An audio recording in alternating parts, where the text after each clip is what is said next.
Study IQ IAS, आपका selection हमारा mission.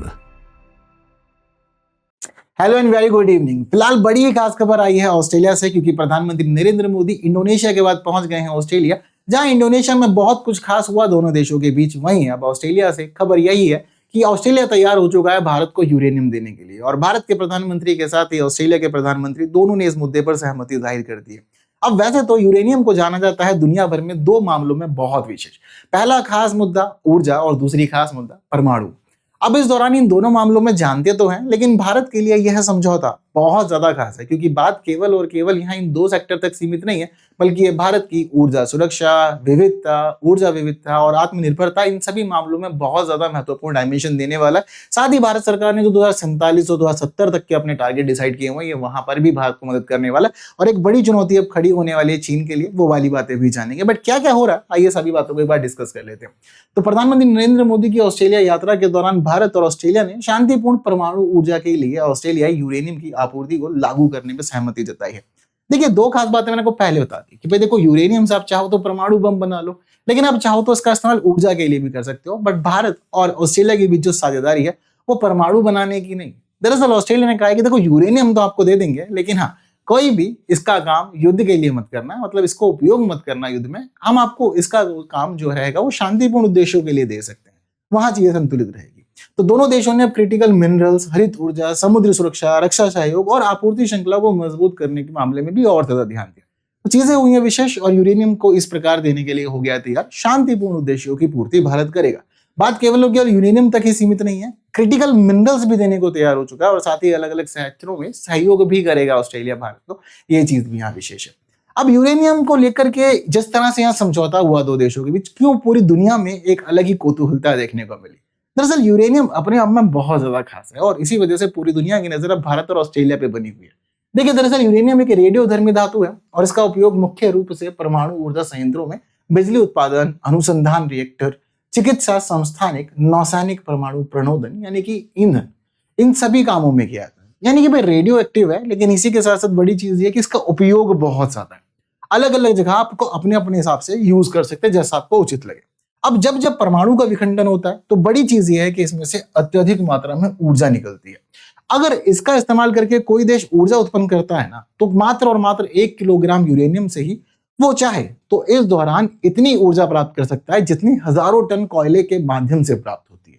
तो ऐसे में 1 किलो यूरेनियम आपको हजारों टन कोयले के बराबर ऊर्जा दे रहा है। इसका मतलब आपकी अब ऊर्जा के क्षेत्र में एक बड़ी सुरक्षा स्थापित होने वाली है। अब आपको जितनी ऊर्जा चाहिए ना, जो आपको अब तक हजारों टन कोयले से मिल रही थी, वो मात्र आपको 1 किलोग्राम यूरेनियम से ही प्राप्त हो जाएगी। अब यहाँ भारतीय अर्थव्यवस्था के लिए एक बड़ी आवश्यकता हमें समझ में आती है। देखिए, भारत की आवश्यकता बहुत ज्यादा है ऊर्जा के मामले में, क्योंकि देश की पॉपुलेशन बहुत ज्यादा, और इसी के आधार पर भारत की स्थिति बहुत ज्यादा गंभीर बनी हुई है। अब ऊर्जा के मामले में भारत कोशिश बहुत कर रहा है कि वो कोयला उत्पादन से जो भी उसको बिजली मिलती है, उस दौरान चीजों को शिफ्ट कर सके। लेकिन जहां भारत लगातार शिफ्ट करने पर बड़ा फोकस कर रहा है, वहीं भारत की संरचनाएं और भारत की आपूर्ति श्रृंखला में व्यवधान भारत को बार बार पीछे खींचने का काम करते हैं। आज भारत दुनिया को यह दिखाता भी है कि हम बड़े पैमाने पर नवीकरणीय ऊर्जा पे शिफ्ट हो रहे हैं, बिजली का इस्तेमाल कर रहे हैं, और ज्यादातर चीजें स्मूथ है। बट इसके पीछे की एक काली सच्चाई यह भी है कि भारत के अंदर आज भी बिजली उत्पादन का एक बड़ा हिस्सा कोयले के रास्ते ही प्राप्त होता है। और जब कोयले से हम प्राप्त करते हैं, तो कोयले से प्राप्त हुई बिजली आपके लिए पूरी तरह कभी स्वच्छ नहीं हो सकती, क्योंकि कोयले के उपयोग के मामले में आपको इस दौरान कार्बन डाइऑक्साइड का उत्सर्जन होता हुआ भी दिखेगा। यानी कि ये पूरी तरह शुद्ध ऊर्जा नहीं है। यहाँ पर आपको बहुत सारी जो परेशानियां हैं, जो यहाँ गंभीर चैलेंजेस है, वो अभी भी देखने को मिलेंगे। अब ऐसे में जहां हम यूरेनियम के इस्तेमाल करने को सोच रहे हैं, तो ऐसे में हम कोयले पे अपनी डिपेंडेंसी को शिफ्ट कर सकते हैं, और कोयले में भी एक बड़ा भाग हम लोग आयात करते हैं। तो आयात निर्भरता भी कम होगी, और साथ साथ हम स्वच्छ ईंधन की तरफ जो इस तरह आगे बढ़ना चाहते हैं, स्वच्छ ऊर्जा संसाधन की तरफ आगे बढ़ना चाहते हैं, वो सभी चीजें भी यहाँ से साकार हो पाएगी। तो कोयले से हम लोग शिफ्ट करेंगे। कोयले के अलावा हम तेल और गैस का भी इस्तेमाल करते हैं बिजली के लिए, तो यहाँ हम उन चीजों को भी अब कम कर पाएंगे, और चीजें हमारी एक बढ़िया से यूरेनियम पर शिफ्ट होकर के चीजों को स्टेबल करने का काम भी करेगी। अब ऐसे में जब भारत की ऊर्जा मांग और ऊर्जा आवश्यकता बहुत ज्यादा, तो इस दौरान यूरेनियम के मामले में अब ऑस्ट्रेलिया एक विशेष देश है। अब ये समझिए कि ऑस्ट्रेलिया के पास में एक विशाल भंडार है यूरेनियम का, और जब भारत के साथ साझेदारी हो ही गई है, तो इस दौरान अब यूरेनियम के जो संसाधन ऑस्ट्रेलिया में पाए जा रहे हैं, वो भारत के लिए आने वाले समय में बहुत ज्यादा रणनीतिक परिवर्तन ला सकते हैं। अब ये ऑस्ट्रेलिया को दुनिया के सबसे बड़े यूरेनियम संसाधन वाले देशों में से एक माना जाता है।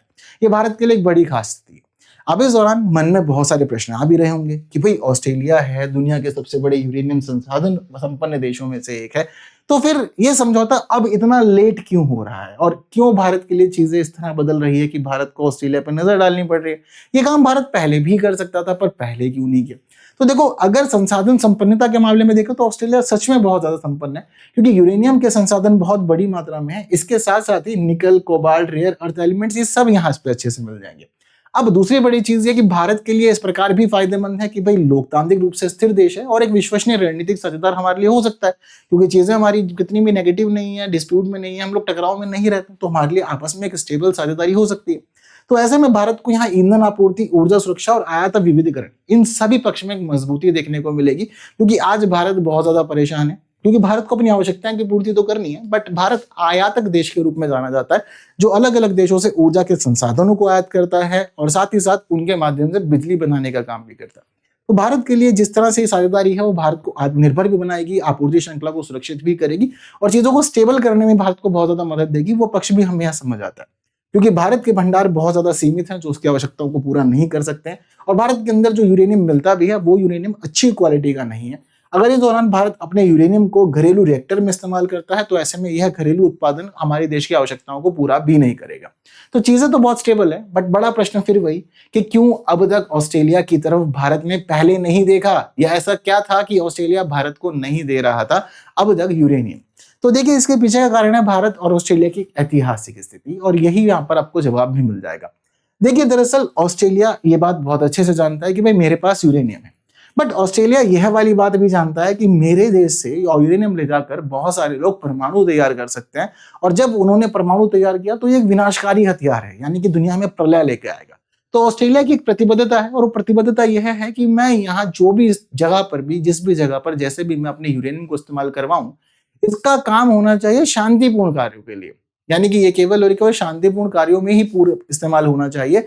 इसका काम कहीं पर भी होना नहीं चाहिए विध्वंस के मामले में। तो यहाँ पर मेन फोकस यही है कि शांतिपूर्ण कार्यों में उपयोग हो, विध्वंस ना हो ऑस्ट्रेलिया के यूरेनियम से। इसीलिए ऑस्ट्रेलिया ने इसका आपूर्ति ही सीमित कर रखी है, यानी कि दुनिया में सभी देशों को आपूर्ति नहीं करता, ये गिने चुने देशों को ही निर्यात करता है। और ऑस्ट्रेलिया का शुरुआत से जो एक बड़ा फोकस रहा है वो यह है कि जिन देशों ने एनपीटी पर साइन किए हुए हैं, ये उन्हीं देशों को यूरेनियम देने का काम करता है। अब इस दौरान भारत एक ऐसी स्थिति में है कि भारत एनपीटी पे साइन ही नहीं करता, क्योंकि भारत के लिए एनपीटी का सिद्धांत पूरी तरह से गलत है और भारत की नीति के खिलाफ है। इसलिए भारत ने कभी भी एनपीटी पे साइन नहीं की, और भारत के साइन न करने की वजह से ऑस्ट्रेलिया ने भारत को यूरेनियम दिया ही नहीं। लेकिन अब यहाँ पर स्थिति बदल रही है, और ये बदलती हुई स्थिति के पीछे का कारण है बीते समय में हुए कुछ खास घटनाक्रम। देखिए, 2008 से चीजें बदलना शुरू हुई है, उसके बाद से ही भारत और ऑस्ट्रेलिया की इस दिशा में साझेदारी आगे बढ़नी शुरू हो गई। दरअसल साल 2008 में न्यूक्लियर सप्लायर्स ग्रुप ने विदेश छूट दी है एक खास भारत को, और भारत को विशेष छूट देते हुए यह कहा है कि हम आपको यूरेनियम तो दे देंगे, लेकिन इसका इस्तेमाल परमाणु हथियार उद्देश्य के लिए नहीं होना चाहिए, अब शांतिपूर्ण उद्देश्यों के लिए कर लीजिए। तो इसीलिए अब शांतिपूर्ण परमाणु कार्यक्रम के लिए वैश्विक बाजार से भारत यूरेनियम खरीद भी सकता है, अपने कामों को पूरा कर भी सकता है। और 2014 से तो भारत ऑस्ट्रेलिया के बीच की स्थिति ही बदल गई, क्योंकि सिविल न्यूक्लियर समझौता दोनों देशों ने कर लिया। अब सिविल न्यूक्लियर कॉर्पोरेशन एग्रीमेंट में मुद्दा यह रख दिया गया है कि भाई भारत को यूरेनियम मिलता रहेगा, पर भारत इसका इस्तेमाल काम करेगा अपने ऊर्जा संसाधनों के मामले में और ऊर्जा आपूर्ति के मामले में, यानी कि भारत इसके माध्यम से कोई भी विध्वंसक कार्य करने का विचार नहीं करेगा। शांतिपूर्ण कार्यों में भारत इसका इस्तेमाल बिना किसी परेशानी के कर सकता है, और अच्छी क्वालिटी है तो भारत को यहाँ पर बड़े लाभ भी होंगे। तो यही एक बड़ी स्थिति है जो बताती है कि भाई किस तरह से डायमेंशन चेंज हो रहे हैं और चीजें बदली हैं भारत और ऑस्ट्रेलिया के बीच, और आने वाले समय में लंबे समय तक एक रणनीतिक साझेदारी में स्टेबल रह सकते हैं।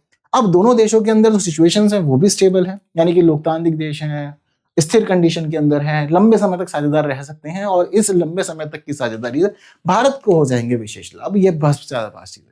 देखो, अब दरअसल क्या है कि पूरी दुनिया में ना बीते 5-7 सालों में जिस तरह के घटनाक्रम हुए हैं, उन घटनाक्रमों ने सब देशों को ये समझा दिया है कि अगर आप आयात पर निर्भर रहते हैं ना, तो इस दौरान आपको बहुत ज्यादा चैलेंजेस फेस करने पड़ेंगे। और अगर आप वेस्ट एशिया के देशों पर आयात निर्भरता बनाए हुए, तो ये बात भी ध्यान रखिएगा कि यहाँ तो आपकी हालत बहुत ज्यादा खराब होने वाली है।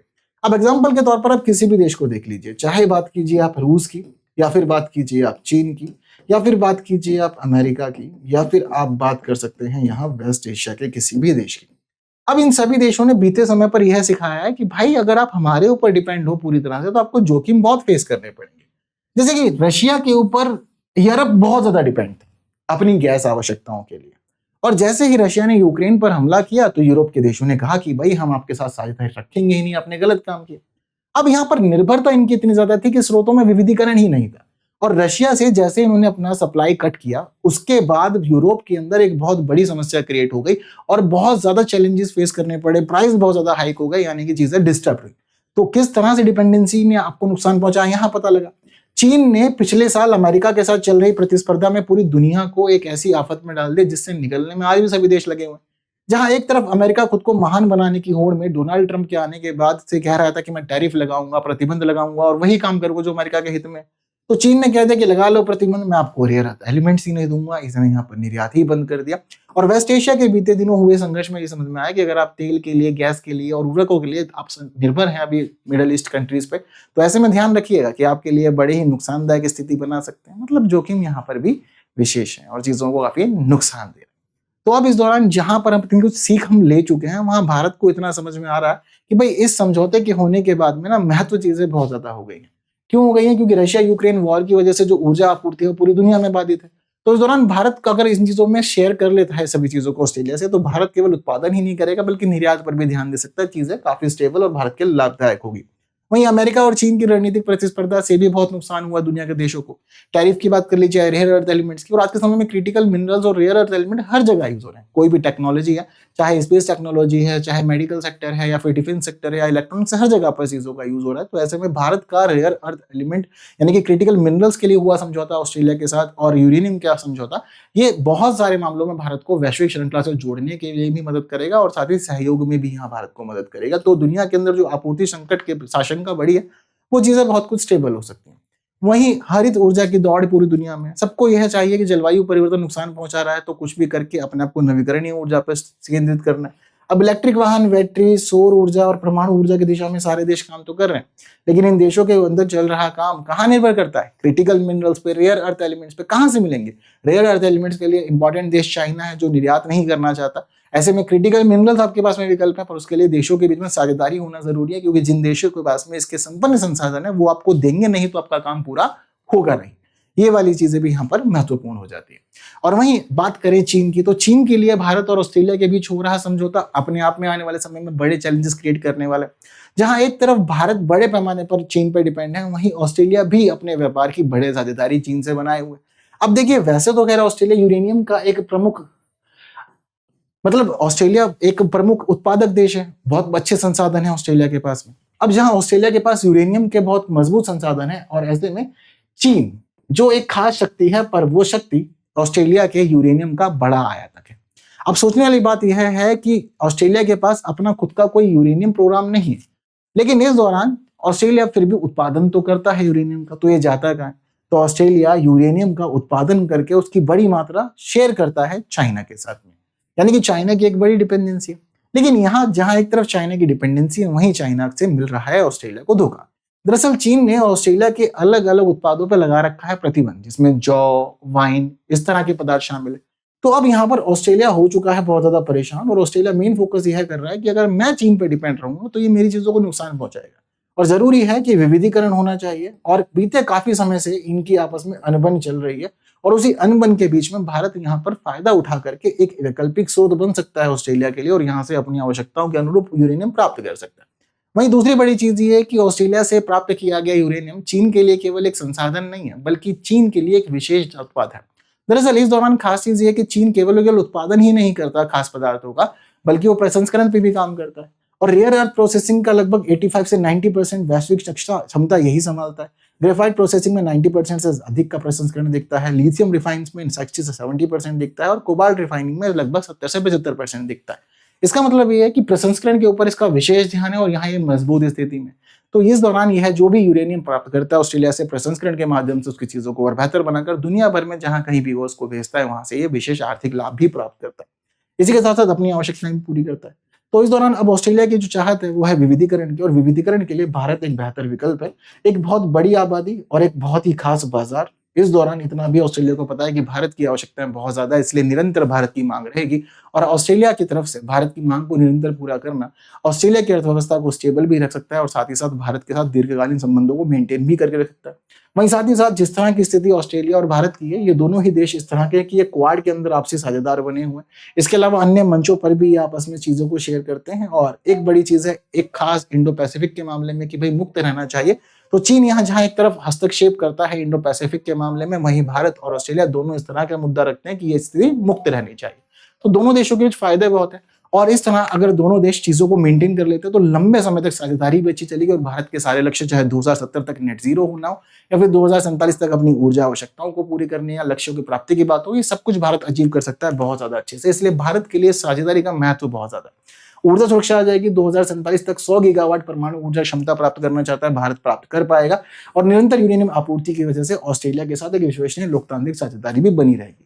वहीं भारत का ईवी मिशन है, हर जगह हम लोग व्हीकल्स को इलेक्ट्रीफाइड करते जा रहे हैं, तो ऐसे में इलेक्ट्रिक वाहन, बैटरी निर्माण, एडवांस केमिस्ट्री सेल्स और क्लीन मोबिलिटी की दिशा में भी भारत को बड़े लाभ हो जाएंगे।